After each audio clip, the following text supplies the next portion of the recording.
When I saw him holding the garden notebook, my heart stopped, not because I feared the truth being exposed, but because I knew exactly which page he had opened.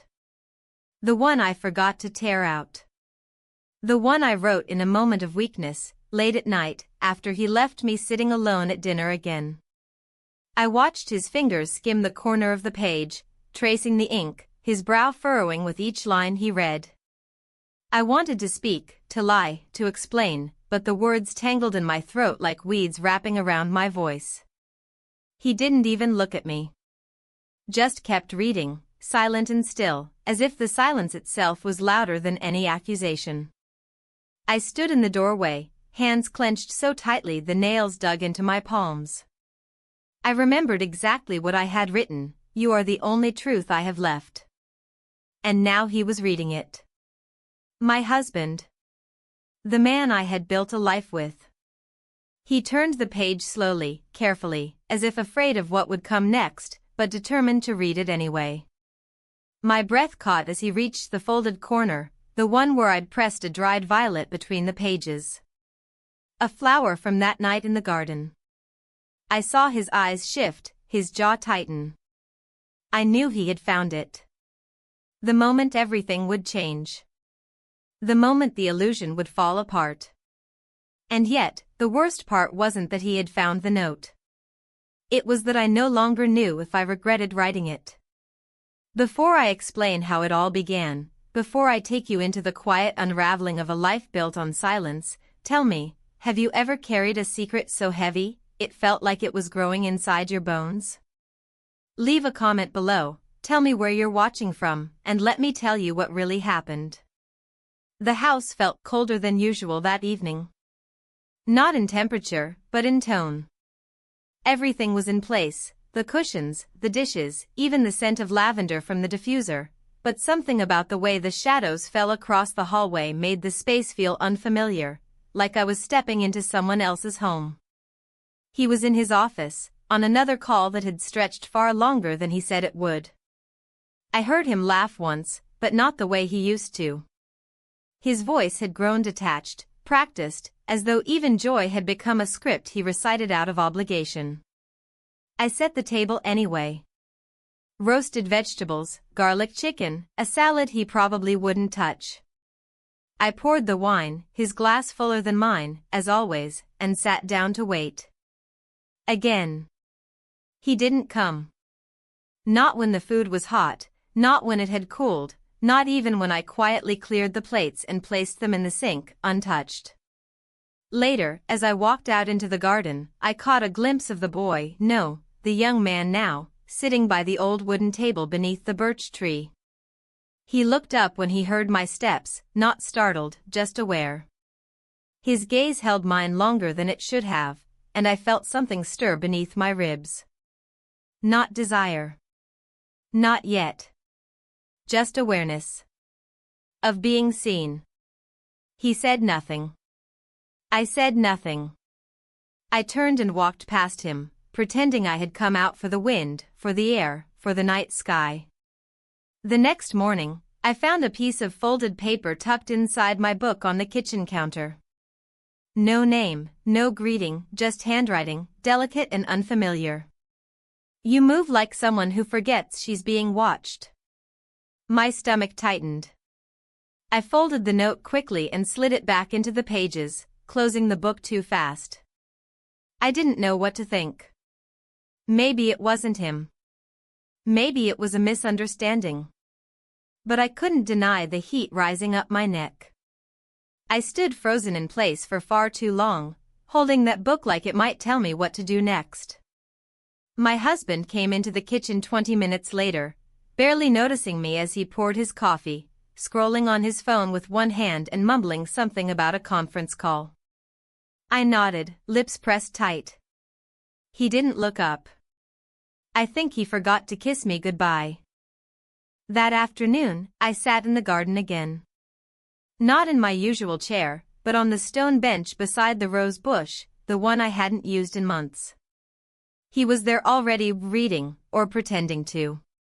His book rested open on his knees, but his eyes lifted as I approached. We didn't speak. But when I looked down at the ground, there was another folded paper near my feet. I didn't pick it up. I just stared at it. He waited. Eventually, I did too. That night, I lay in bed while my husband snored softly beside me. I turned onto my side, eyes fixed on the ceiling, thoughts running like water through a cracked dam. I didn't want this. I didn't plan for it. But something inside me was responding.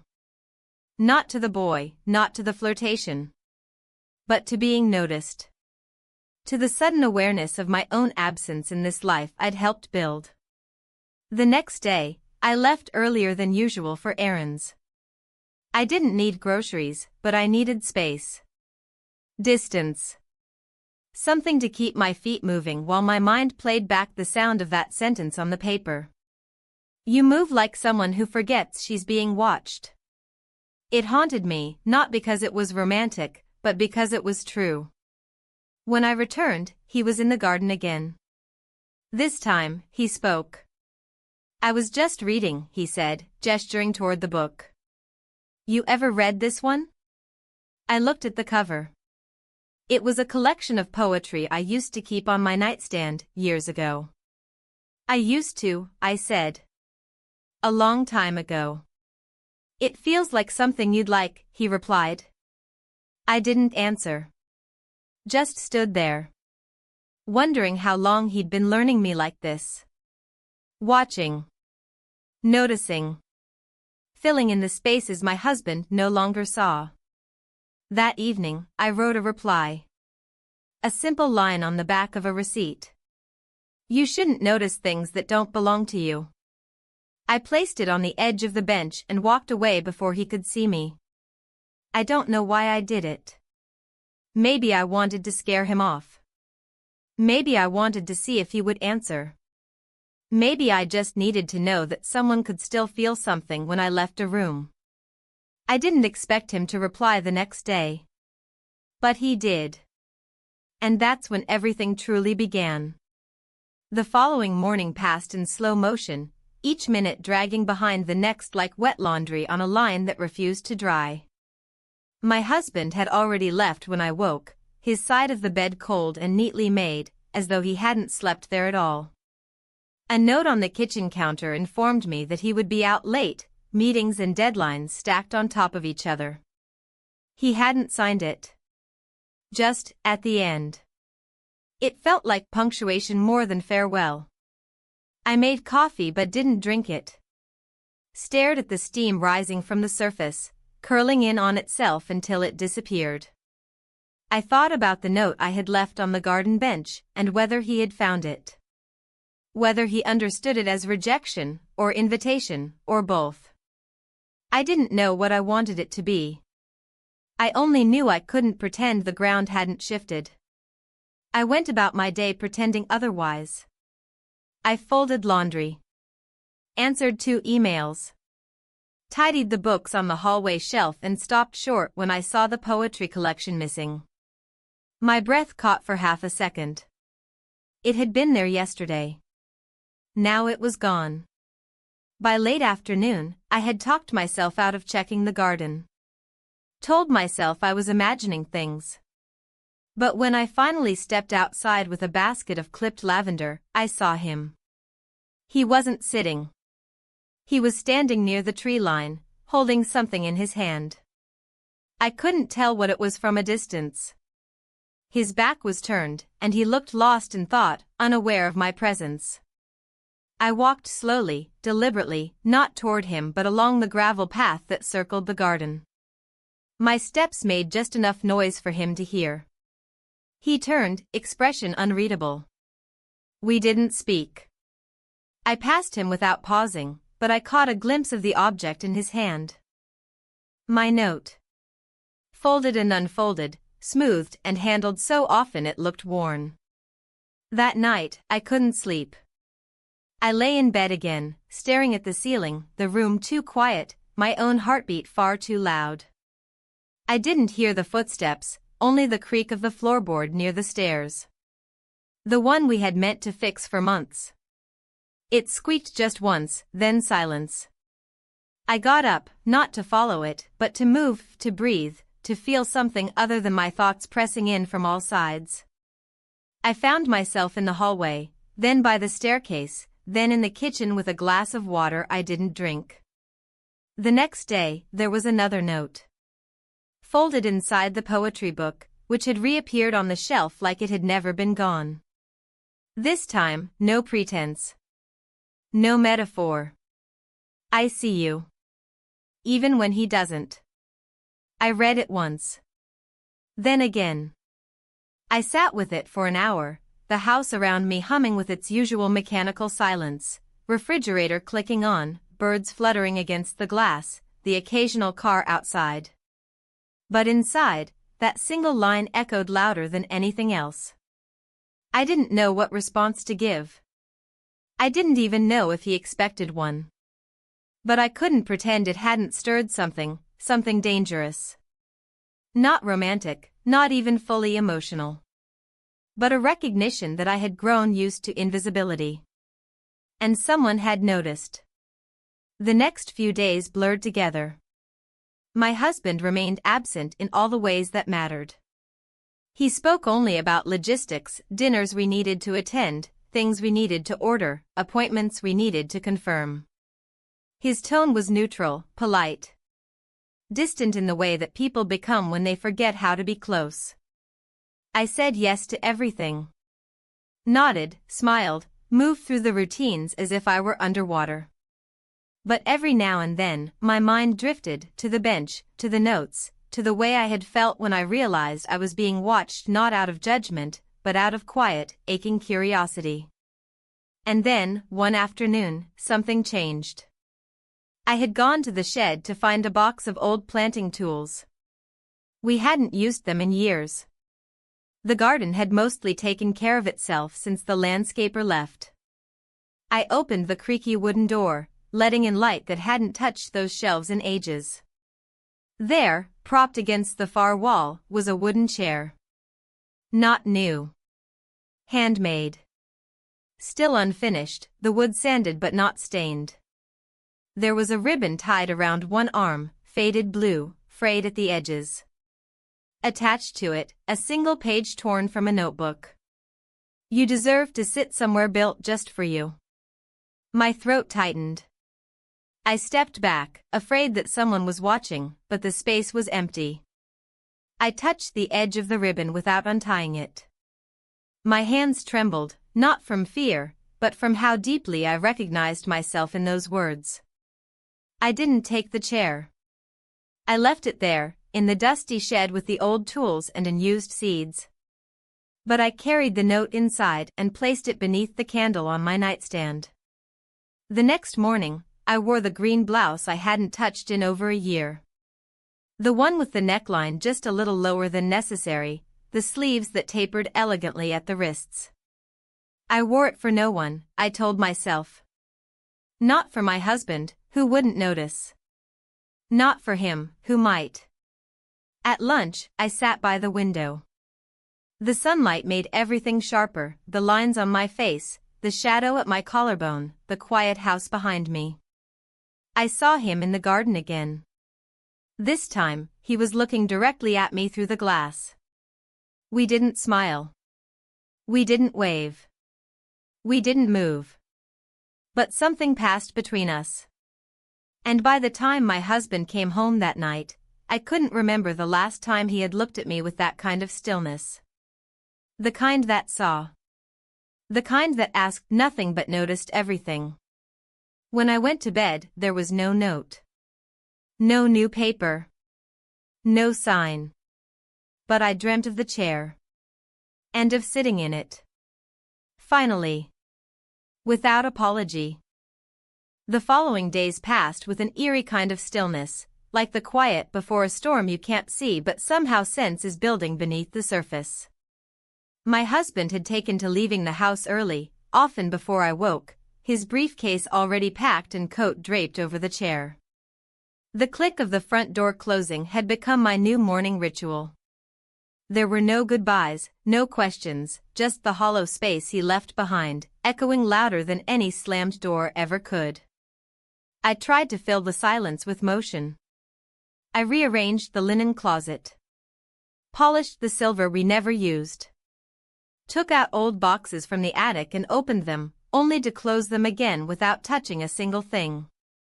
The house was spotless, but inside me, chaos.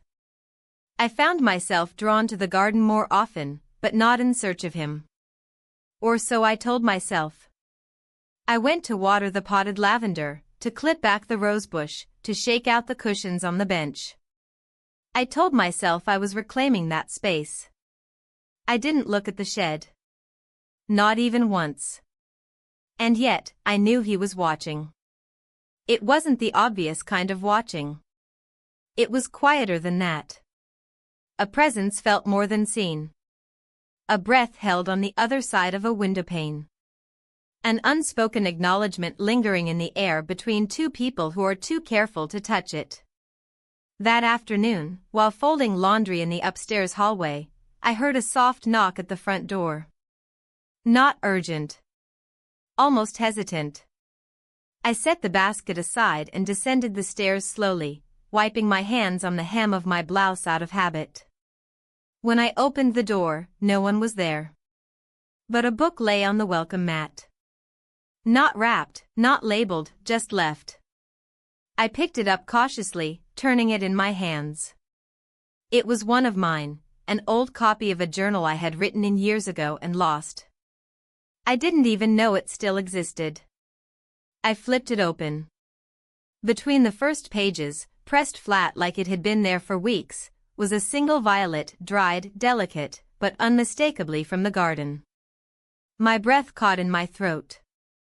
I turned the page again and found a note, the handwriting now familiar in its restraint. I remember the way you smiled when you planted these.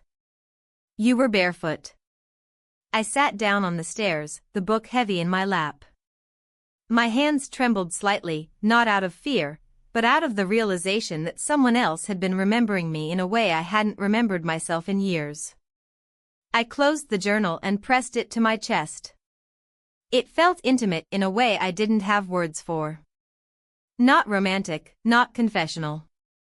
But seen. Noticed. Held. That evening, I made dinner, but only for myself. I didn't ask where my husband was. He hadn't said. He rarely did anymore. I sat alone at the table, the television humming faintly from the other room, though I wasn't listening. I didn't eat much.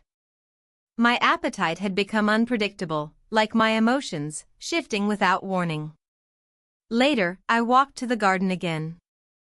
It was nearly dark, the sky dipped in muted blues and fading gold. I stood beneath the birch tree, listening to the rustle of leaves in the soft wind, the distant sound of a dog barking, a door closing 2 houses down. He approached from the far corner of the yard, slow, careful steps on the gravel. I didn't move. Didn't speak. We simply stood there, a few feet apart, the silence between us thick with things we hadn't yet said. I nodded once. He nodded back. Then he turned and walked away. Nothing was spoken, but something had shifted. A mutual understanding, weightless and impossibly heavy at the same time. Not an agreement. Not an invitation. Just awareness. I returned to the house, locking the door behind me though I knew I didn't need to. I carried the journal upstairs and placed it on the nightstand beside my bed. The dried violet lay neatly within its pages, untouched. The next morning, I found a note taped to the inside of the garden gate. If you ask me to stop, I will. 7 words. No name. No pressure. Just a choice. My choice. I didn't remove it.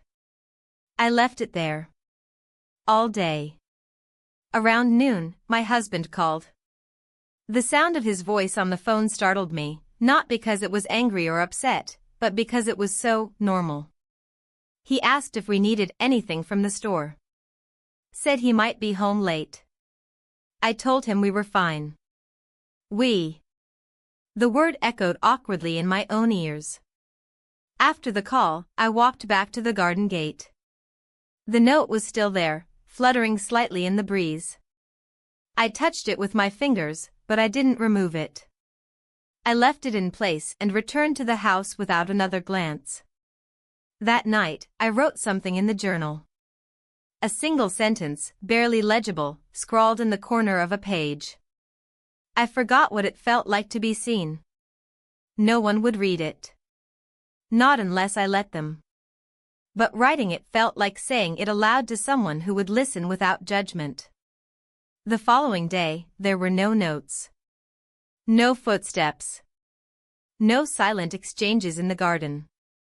And yet, I felt him everywhere. In the air. In the pauses. In the moments where my mind wandered not to what had happened, but to what hadn't and what still could. I made tea in the afternoon and sat in the kitchen, staring at the steam rising from the mug. I thought about boundaries. About loyalty. About the shape of love, how it can shrink and stretch and bruise without anyone noticing until it starts to tear.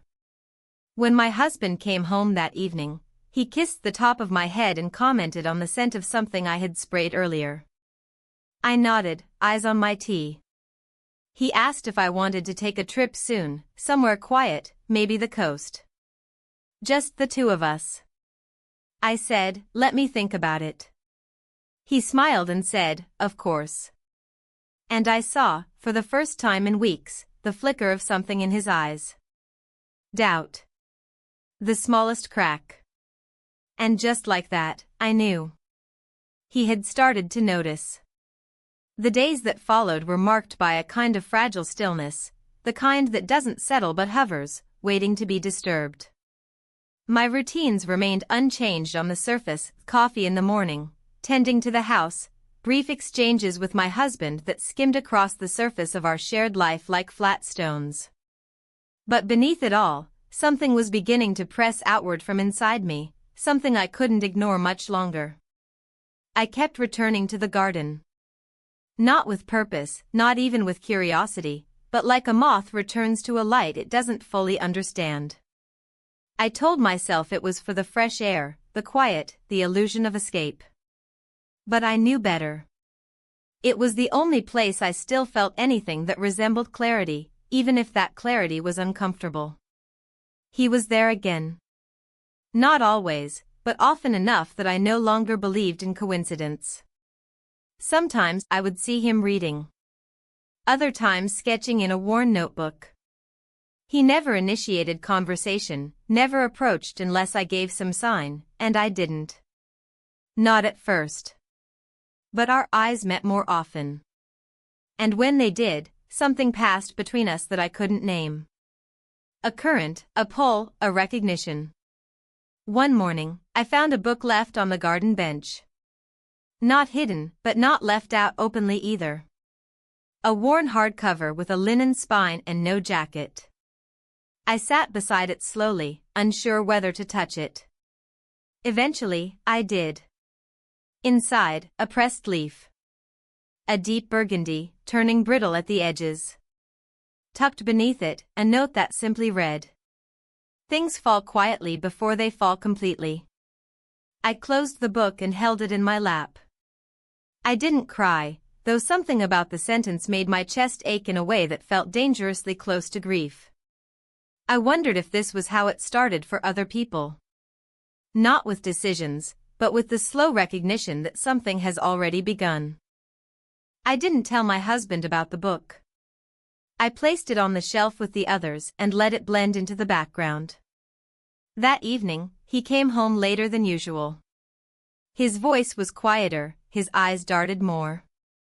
He sat across from me at dinner, chewing slowly, occasionally glancing up. I could tell he was trying to find something in my face, but whatever he was looking for, I didn't give it to him. After dinner, he suggested we go away for the weekend. Just the two of us, he said, like it was something he had thought about for a while. I told him I needed to check a few things. He nodded and left it there. Later that night, I stood in front of the mirror in our bedroom, looking at my reflection as if it belonged to someone else.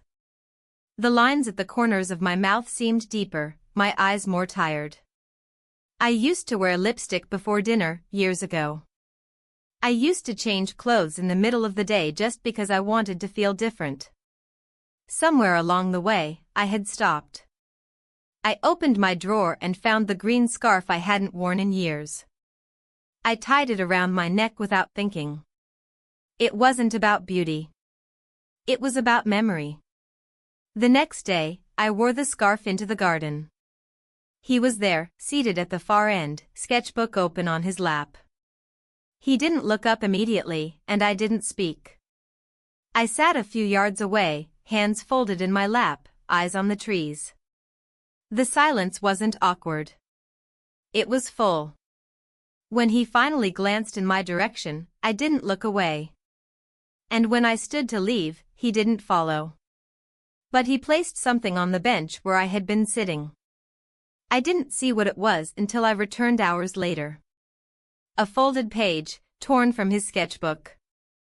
A rough charcoal drawing of the scarf, nothing else, just fabric, loosely draped, full of movement. I kept it. That evening, my husband mentioned the trip again.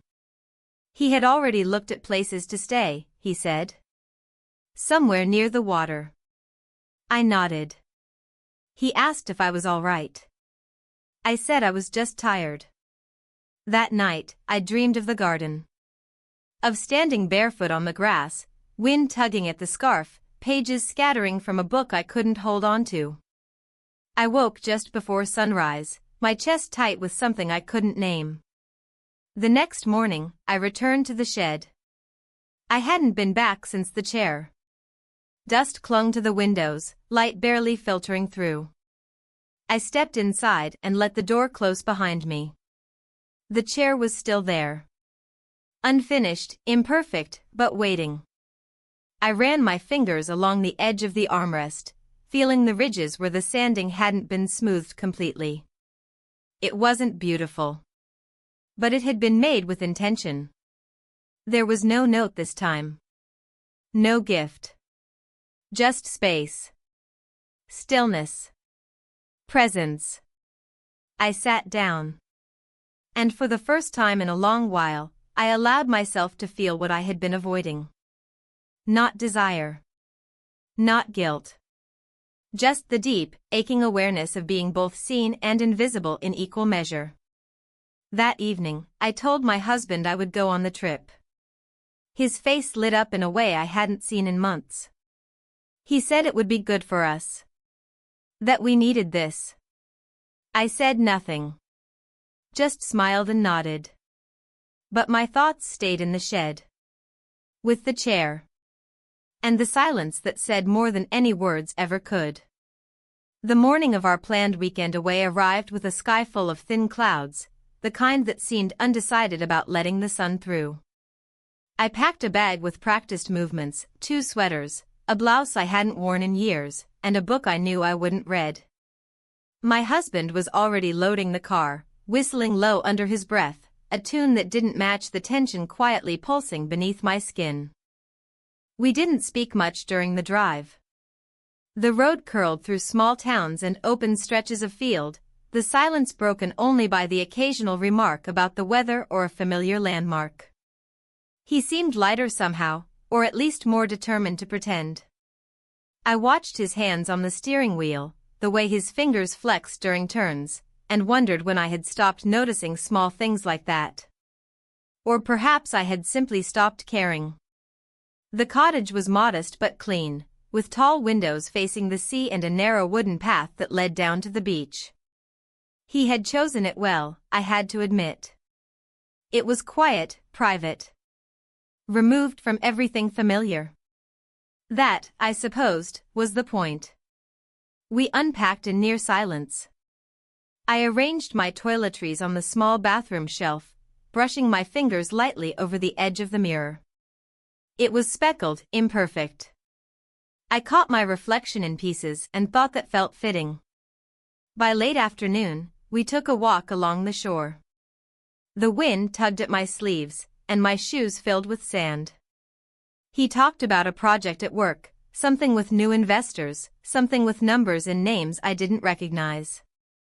I nodded when appropriate, answered when required, but my thoughts remained elsewhere. Not in defiance. Just in distance. Back at the cottage, he lit a fire and opened a bottle of wine. I sat on the couch, my legs tucked beneath me, the glass untouched in my hand. He moved around the small kitchen, putting together a simple dinner with more effort than usual: grilled vegetables, fresh bread, a bowl of olives. When we finally sat down to eat, he looked at me for a long moment before speaking. "I've missed this," he said, voice low. "Just being with you." I looked at him, really looked at him. The lines around his eyes, the slight curve of his lips, the hope flickering faintly behind his words. I wanted to reach for it. I wanted to find something left in me that could meet that hope halfway. But instead, I simply said, "It's good to be here." And maybe, in that moment, it was. Later, as the fire settled into embers, he took my hand in his. It felt strange, foreign almost, like remembering the steps of a dance you hadn't practiced in years. I didn't pull away. I didn't lean in. We stayed there, suspended. And then, we kissed. Not in passion. Not in memory. But in something quiet and questioning. A gesture that asked if anything could still be rebuilt. I didn't answer, not aloud. But my body, still and soft against his, did not move forward or away. That night, I lay awake long after he had fallen asleep. The sound of the waves outside the window was steady, rhythmic, like a clock I didn't trust. I stared at the ceiling and tried to trace back to the exact moment when everything began to bend. It wasn't the notes, or the garden, or even the silence that had grown between us. It was something deeper. A fading of color I hadn't noticed until I stood beside someone who saw me in full. When we returned home the next evening, the house felt different. Not because anything had changed, but because I had. The walls seemed closer, the air heavier. I unpacked slowly, folding my clothes with deliberate precision, as if neatness could restore control. My husband was in the living room, scrolling through emails, already back inside his world. He called out something about ordering dinner, and I told him I wasn't hungry. I didn't wait for a reply. I stepped outside just as dusk was beginning to settle. The garden was still, the air tinged with that late summer scent of cut grass and drying leaves. I walked toward the bench without thinking, my feet remembering the path better than my mind did. He was there. Sitting quietly, not reading, not writing, just present. When he saw me, he didn't move. I stopped a few steps away, unsure of what to say. Unsure of why I had come. I sat down beside him, the distance between us deliberate. We looked straight ahead, the silence thick but not uncomfortable. After a long pause, he spoke. "You went away." I nodded. "Yes." Another pause. "Did it help?" I didn't answer right away. I watched the last rays of sunlight stretch across the grass, warm and golden, brushing over everything as if forgiving it. "I don't know," I said eventually. "It reminded me of something I used to be. But I didn't find it again." He nodded, accepting the ambiguity without pushing for more. We sat that way until the garden lights clicked on automatically, casting everything in a soft yellow glow. I stood slowly, brushing dirt from my hands. Before I turned to leave, I looked at him once more. We didn't speak. We didn't need to. We had kissed. And now, we sat again in silence, where something unnamed and unfinished still lingered, waiting. The days after we returned from the cottage fell into a rhythm so eerily familiar, it felt as though the trip had never happened at all. My husband resumed his work schedule without comment, his emails and calls once again dominating his attention. I moved through the house like a shadow of myself, aware of every creaking floorboard and unopened window. Whatever flicker had sparked during our time away had not followed us home. He didn't mention the kiss. I didn't either. It hung in the space between us, not heavy, but unfinished. Like a sentence paused mid-thought, uncertain of whether to continue or fade away. One afternoon, as I was reorganizing the cabinet above the stove, a small envelope fell out from behind the spice rack. For a brief, irrational second, I thought it might be another note. But it was old, years old, containing an unused recipe card with a grocery list in my handwriting. I stared at it longer than I needed to, unsettled by the way things linger in silence until they decide to reveal themselves. Later that day, I walked to the garden. The air was warmer than it had been in weeks, the kind of deceptive warmth that doesn't last, but pretends it will. The trees trembled with early autumn light. The bench beneath the birch tree looked unchanged, though I hadn't sat on it since our return. He wasn't there. And somehow, that made everything feel more noticeable. His absence wasn't just visual, it was palpable. The kind of quiet that seeps into the edges of your thoughts and whispers, "You've crossed something now." I sat down anyway, the wood cool beneath me. I wasn't waiting for him. I told myself that. I was simply remembering how it felt to be in a space where things had once stirred. The wind moved gently through the leaves above, casting dappled shadows across my hands. I watched them shift. Then I noticed the book. It was tucked beneath the bench, partially hidden in the shadow, its spine exposed just enough to catch my attention. I reached for it slowly, unsure if I was allowed to. But when I pulled it free, there was no resistance. A simple paperback, unremarkable, except that inside the front cover was a folded note. "You don't have to speak for me to understand." My breath caught. I stared at the words longer than I should have, letting them settle into the cracks I had tried to seal shut.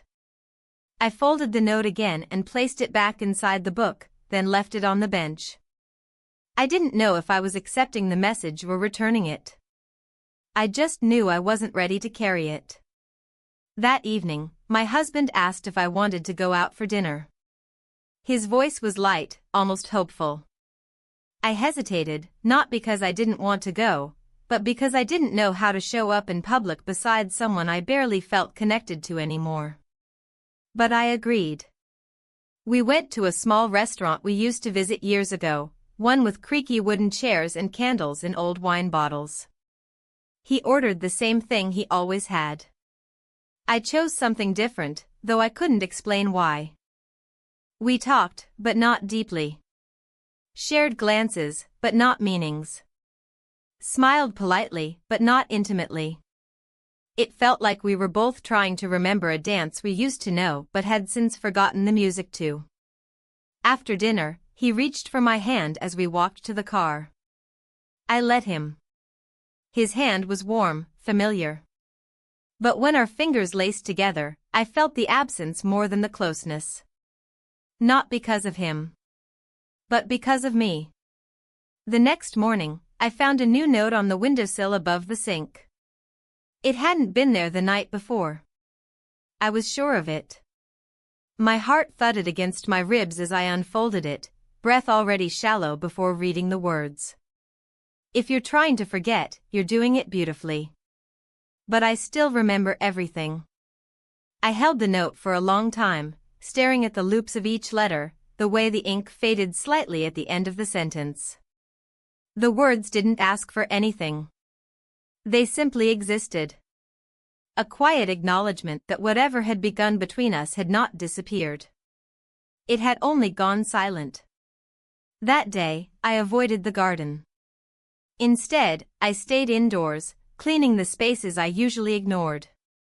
Drawers, behind the fridge, the far back of the closet. I scrubbed, wiped, sorted anything to keep my hands busy and my mind distracted. My husband noticed. That evening, as I dried my hands at the kitchen sink, he approached and touched my shoulder gently. "You've been quiet," he said. "Quieter than usual." I nodded. Just tired. He didn't push. Didn't press. Just watched me for a moment longer before stepping away. His restraint felt like a kindness. Or maybe an avoidance. I wasn't sure which. That night, I didn't sleep. I lay awake, staring at the dark ceiling, listening to the soft rhythmic sound of his breathing beside me. I thought about the notes. About the silence between me and the one who left them. About the silence between me and the one I had promised to share my life with. It was all silence now. But not all silence is the same. The next morning, I returned to the garden. He was there. Not sitting. Standing. Waiting. I didn't speak. Neither did he. I walked past him, slow, deliberate steps. My hand brushed against the back of the bench as I passed, a subtle gesture that said more than words could. He followed, a few steps behind, not closing the distance but not letting it widen either. We stopped by the shed. I opened the door, letting in the morning light. Inside, the chair remained. Untouched. We didn't sit. We just stood, the stillness between us heavy with everything unspoken. And then, we kissed. We kissed. And in that single, quiet moment, the weight of months shifted slightly. Not resolved. Not undone. But acknowledged. When I left the shed, I didn't look back. But I knew everything had changed. The morning after, the house felt unusually silent. Not the peaceful kind of silence, but the kind that hummed beneath the surface, vibrating with the memory of something irreversible. I moved through the kitchen slowly, aware of the weight in my limbs, the heaviness in my chest that refused to shift no matter how many times I inhaled deeply. I boiled water for tea, poured it too quickly, and spilled some on the counter. I didn't wipe it right away. Nothing about the house had changed, yet everything inside me had. The air felt denser, thicker. It was as though I had entered a version of my life that was nearly identical but slightly misaligned, like a photo hung a degree off-center. One step to the left and the imbalance would become visible. But no one else seemed to notice. My husband had already left. No note. No text. Just absence. I found myself oddly grateful for it. I stayed indoors for most of the morning, tidying spaces that didn't need cleaning, pretending I was simply trying to be productive. But my hands were slow. My mind wandered. Every small noise felt amplified, the ticking of the wall clock, the hum of the refrigerator, the faint creak of the wind shifting the shutters. In the early afternoon, I went to the garden. He was not there. Part of me expected him to be. Another part hoped he wouldn't. The space near the bench was undisturbed. The shed door remained closed. No notes, no books, no gestures left behind. Just sunlight casting long shadows across the stone path and the whisper of leaves turning crisp with the season's change. I sat anyway, because I didn't know what else to do. I thought about the kiss. Not the act itself, but the stillness that followed. The way our bodies had remained close for a breath too long, as though neither of us wanted to move first. There had been no words. None were necessary. Or maybe neither of us trusted what might escape if we allowed ourselves to speak. Later that evening, I set the table for two, though I knew my husband wouldn't be home on time. I did it out of habit, or maybe defiance. I placed his plate slightly askew and then corrected it, a futile attempt to pretend control over things that were already slipping beyond my reach. He came home after 9. Tired, distracted, voice low. He kissed the top of my head in greeting, more muscle memory than affection, and asked if I had eaten. I lied and said yes. He didn't question it. We sat together in the living room, the television playing some late-night show neither of us cared about. He scrolled on his phone. I pretended to read. We had perfected this dance, two people occupying the same space while remaining entirely alone. When I went to bed, I didn't sleep. I lay awake, staring at the ceiling again, counting the passing cars outside the window by the rhythm of their headlights. I thought about what I had done. About what it meant.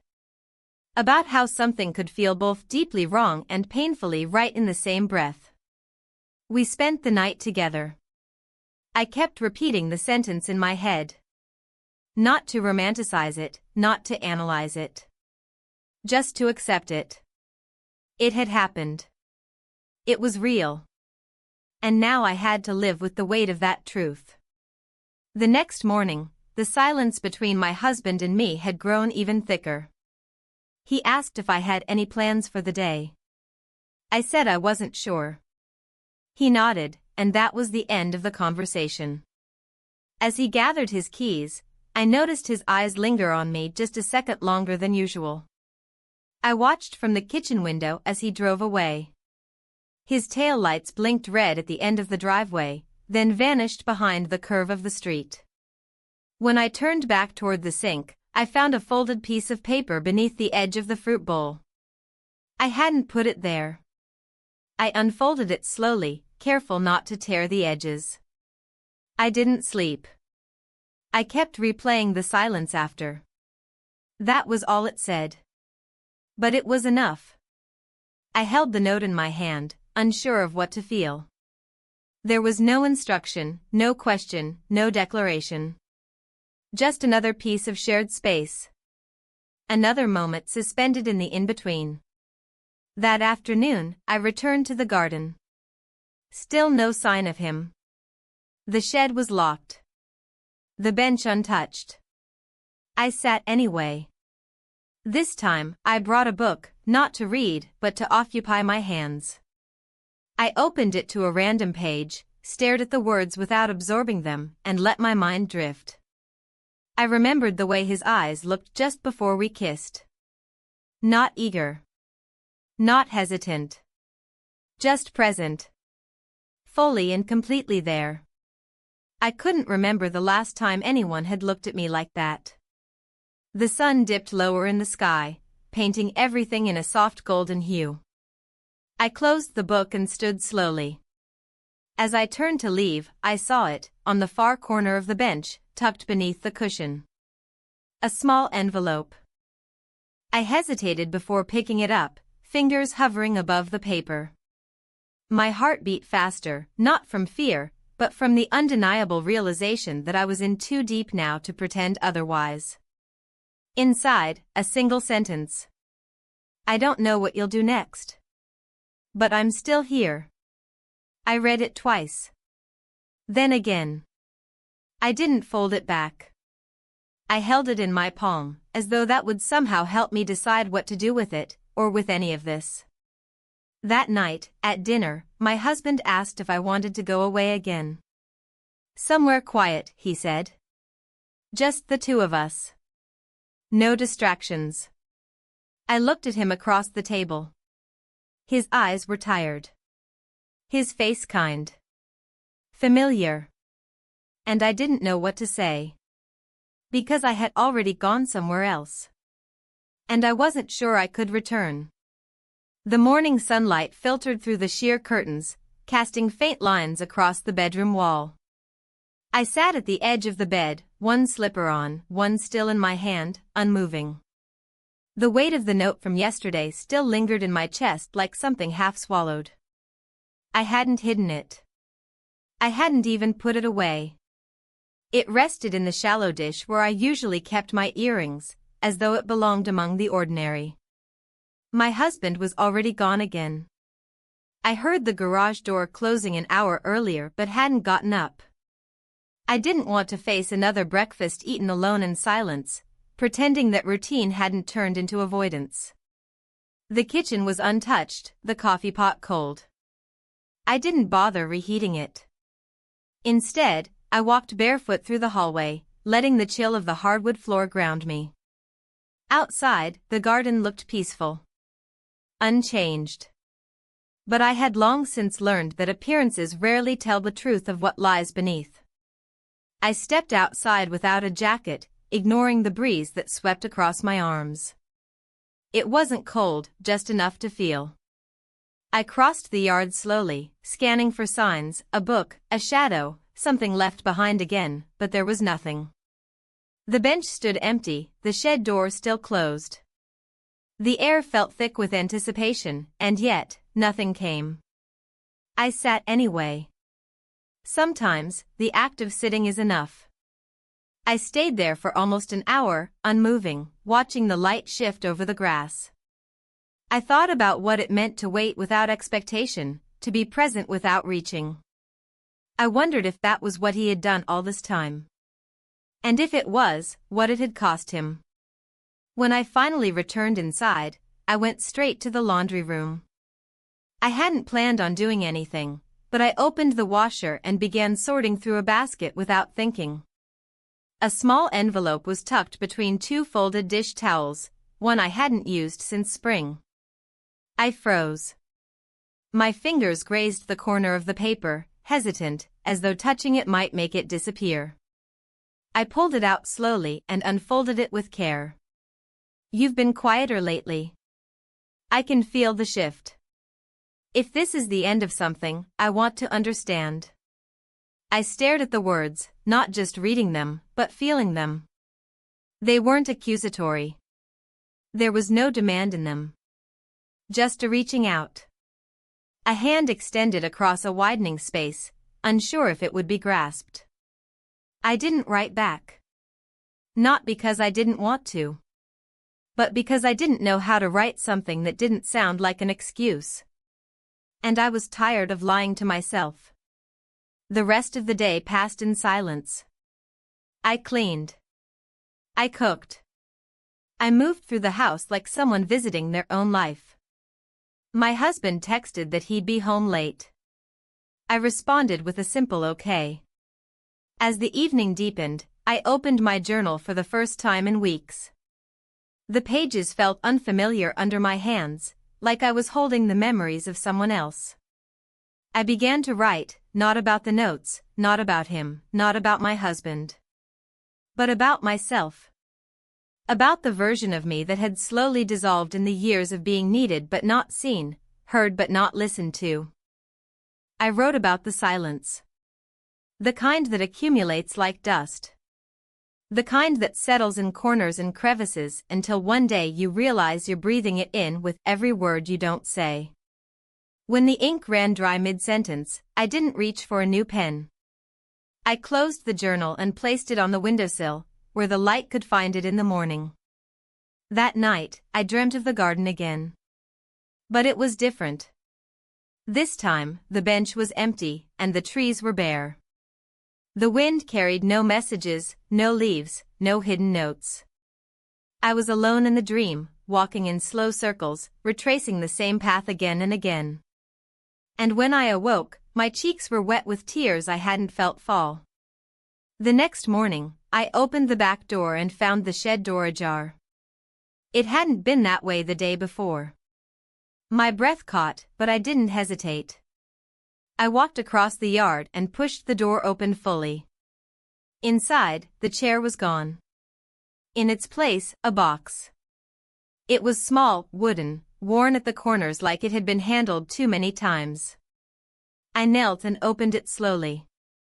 Inside, a collection of folded notes, mine, his, some I hadn't even remembered writing.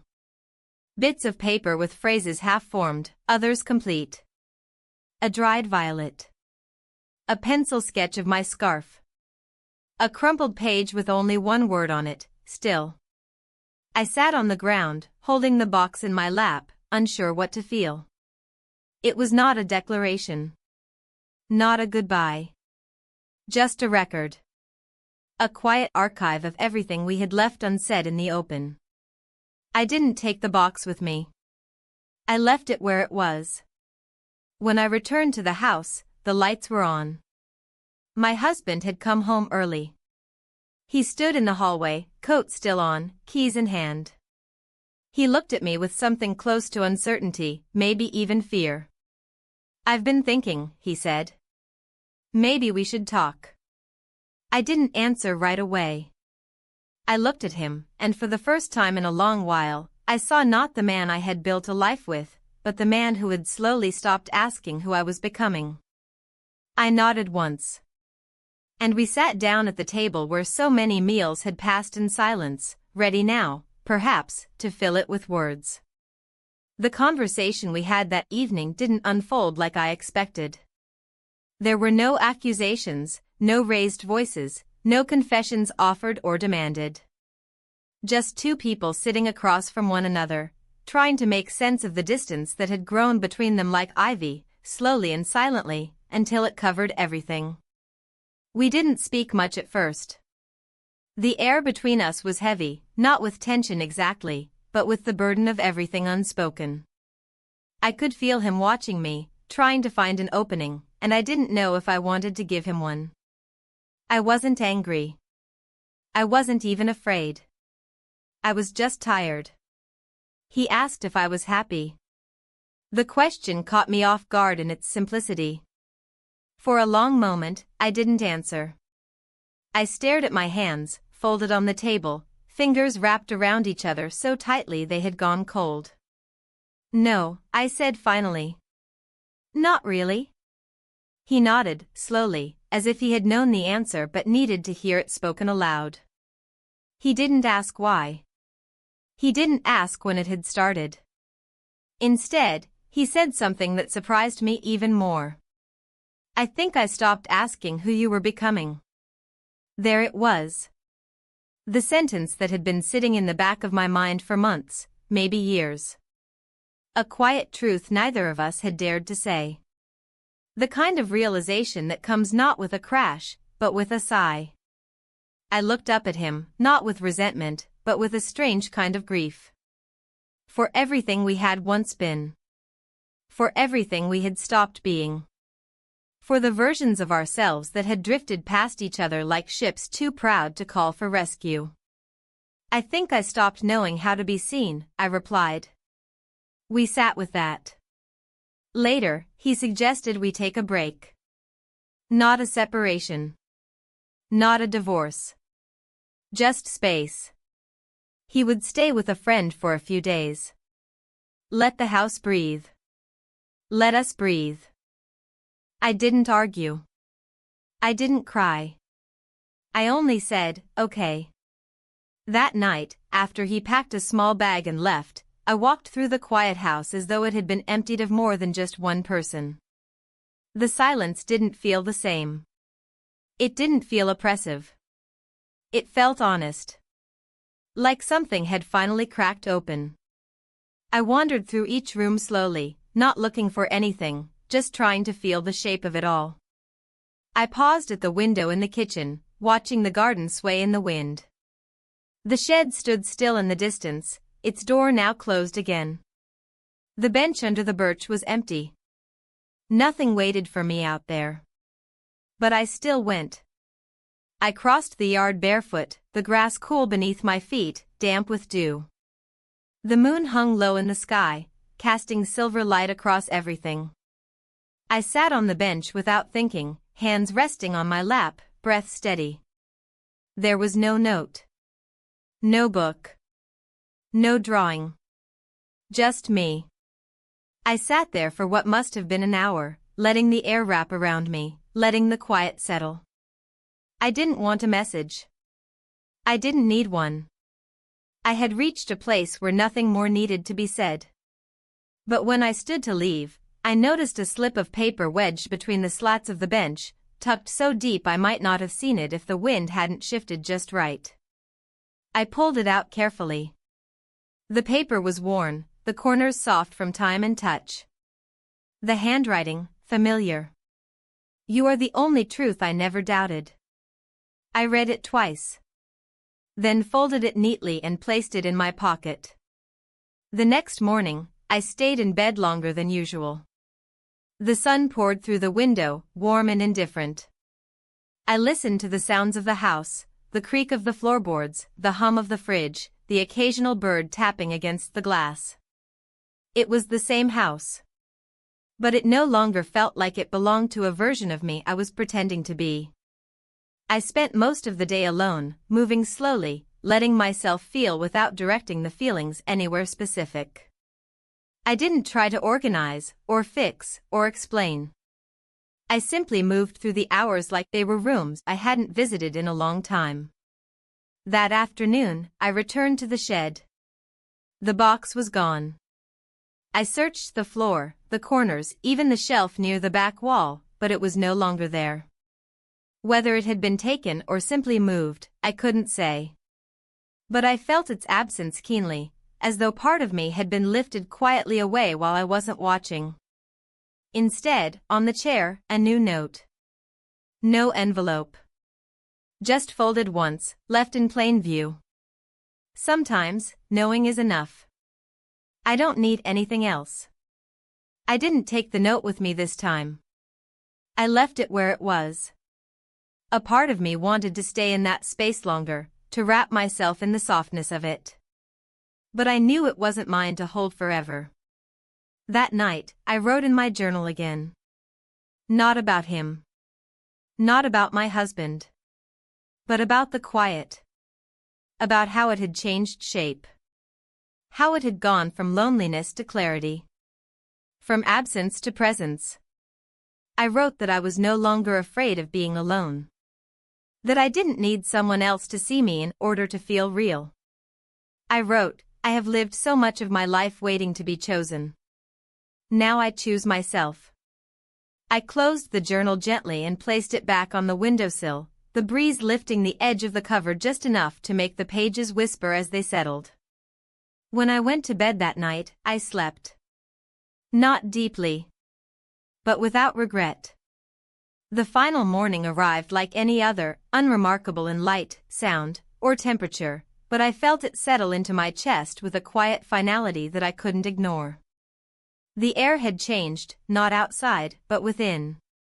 I moved through the house slowly, as though every object held the weight of memory, each surface something I had leaned against in a different version of myself. I stood by the kitchen window longer than I needed to, watching the steam rise from my mug and curl in delicate ribbons toward the ceiling. The garden stretched beyond the glass, unchanged, still, holding every version of me I had been in the last months. I traced the shape of the bench with my eyes, then let them wander toward the shed. There was no urgency in me to go there anymore. I felt no need to find a note or look for meaning in what had been left or taken. I had received enough. Understood enough. Whatever we had created between us, whatever that space had become, had served its purpose. I returned to the bedroom and began folding clothes into a small overnight bag. I didn't know how long I would be gone. I only knew I needed to leave the house for a while. Not to run. Not to hide. But to listen to myself somewhere else, somewhere I hadn't been shaped by repetition and ritual. I packed lightly. A few sweaters. My journal. A single photograph I hadn't looked at in years, one of myself before the lines around my eyes, before the knowing settled into my shoulders. I didn't look at it for long. I just placed it between two folded shirts and zipped the bag closed. Before I left, I walked through the house one last time, not to say goodbye, but to take note. The living room, where we had sat in silence. The dining table, where so many meals had passed untouched. The hallway, where light would fall at just the right angle in the late afternoon. These places were not filled with sorrow or regret. They simply were. Parts of a life that had shaped me, and one I had learned to step outside of. I slipped my bag over my shoulder and opened the front door. The air was soft, the wind barely more than a breath. I stepped outside and let the door close gently behind me. But I didn't go to the car right away. Instead, I crossed the yard toward the garden one last time. The bench beneath the birch tree was empty. A few leaves had gathered on the seat. I brushed them away and sat down, grounding myself in the familiarity of the wood beneath me. The breeze stirred the branches overhead, casting shifting patterns of light across my lap. There were no notes waiting for me. No footprints in the grass. But there was something folded beneath the bench. It was a page from my own journal. I knew it by the handwriting. By the way I curved certain letters only when writing for myself. I had no memory of removing it. No idea how it had found its way here. I unfolded it with careful hands. You taught me what it means to be still without being silent. Thank you for letting me see you. No signature. But I knew who had placed it there. Tears came, not from sadness, but from recognition. From the full circle weight of everything unsaid finding its place in a sentence that asked for nothing, promised nothing, and yet gave everything. I folded the note and held it for a while. I didn't put it in my pocket. I didn't take it with me. Instead, I slid it back beneath the bench, anchoring it with a small stone, letting it stay in the place where it belonged. I stood slowly, allowing myself one last look around the garden. The wind had picked up slightly, brushing across my cheek like a reminder. Not a goodbye. Just a shift. As I turned toward the house, I saw my husband standing in the doorway. He didn't say anything. Neither did I. We looked at each other for a long time, the kind of look that speaks of all the things you'll never fully explain. He nodded once, subtle and slow, a gesture of something that wasn't quite permission, but wasn't resistance either. I walked past him, down the steps, toward the car.